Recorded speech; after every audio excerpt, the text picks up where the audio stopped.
pesé, mesuré, truqué, traqué, interprété. Codé, modulé, déchiffré, sondé, questionné, enquêté.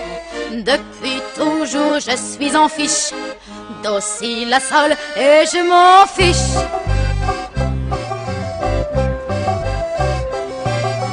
Basélève, c'est un outil informatique qui est en expérimentation depuis 2004 et il est prévu que tous les établissements scolaires soient dotés de cet outil à la rentrée de 2009. Cet outil informatique qui à terme donc devra concerner tous les élèves, comment ça fonctionne?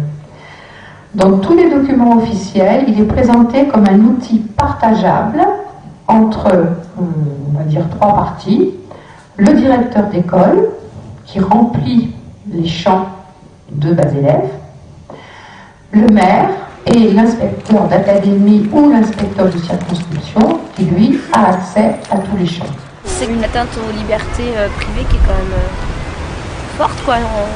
On demande de plus en plus d'informations très confidentielles sur la famille qui n'ont pas lieu d'être transmises, je trouve, à la mairie, à la CAF, et qui, même que certains directeurs n'ont pas forcément à recevoir.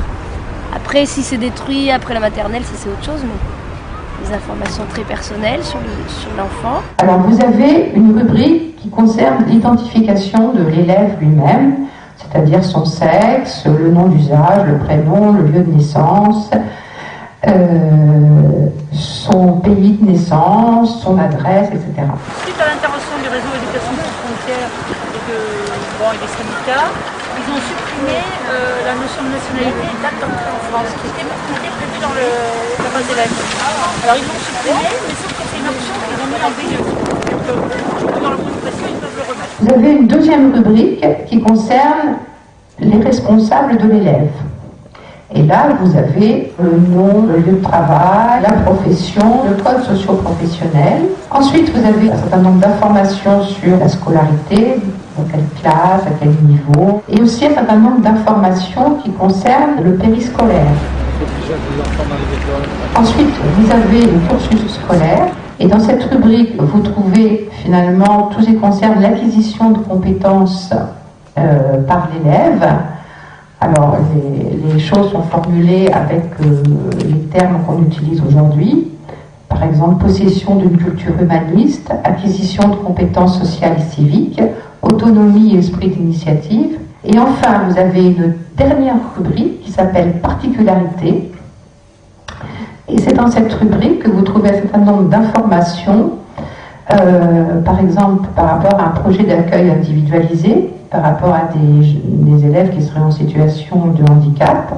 Et vous avez aussi des indications sur le fait que l'élève bénéficie, oui ou non, d'un dispositif RASED, qui est un réseau d'aide spécialisé aux enfants en difficulté.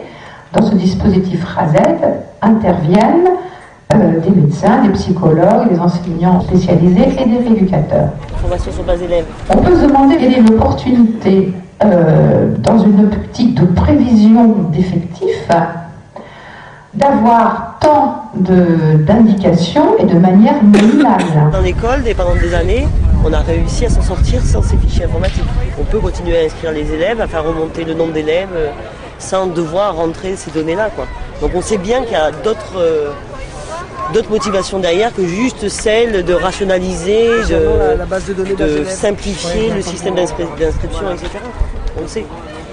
Et c'est tout ce qui est caché derrière ces fichiers, ces systèmes-là, qu'il faut combattre et sur lesquels il faut lutter, quoi, continuer et refuser à tout prix de rentrer ces données, parce qu'une fois que c'est rentré, c'est pour toute la scolarité d'un élève. Je crois aussi qu'il y a à travers ça la volonté d'habituer dès le plus jeune âge finalement les gens à être fichés. Il y a une volonté dans ce